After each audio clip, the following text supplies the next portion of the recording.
নমস্কার শ্রোতা বন্ধুরা, আমি দেবশ্রী। আজ শোনাব রবীন্দ্রনাথ ঠাকুরের লেখা সওগাত।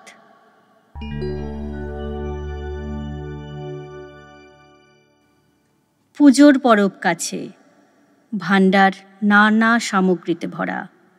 কত বেনারসি কাপড়, কত সোনার অলংকার, আর ভাণ্ড ভরে ক্ষীর, দই, পাত্র ভরে মিষ্টান্ন। মা সওগাত পাঠাচ্ছেন। বড় ছেলে বিদেশে রাজ সরকারে কাজ করে, মেজ ছেলে সদাগর, ঘরে থাকে না। আর কয়টি ছেলে ভাইয়ে ভাইয়ে ঝগড়া করে পৃথক পৃথক বাড়ি করেছে। কুটুম্বরা আছে দেশে বিদেশে ছড়িয়ে।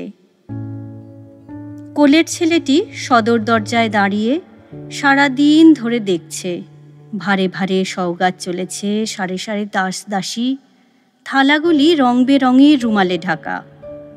দিন ফুরোলো, সওগাত সব চলে গেল। দিনের শেষ নৈবেদ্যের সোনার ডালি নিয়ে সূর্যাস্তের শেষ আভা নক্ষত্রলোকের পথে নিরুদ্দেশ হলো। ছেলে ঘরে ফিরে এসে মাকে বললে, মা, সবাইকে তুই সওগাত দিলি, কেবল আমাকে না?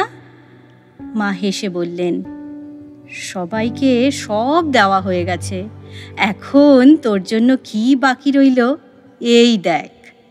এই বলে তার কপালে চুম্বন করলেন। ছেলে কাঁদো কাঁদো সুরে বললে, সওগাত পাবো না? যখন দূরে যাবি তখন সওগাত পাবি, আর যখন কাছে থাকি তখন তোর হাতের জিনিস দিবি নে।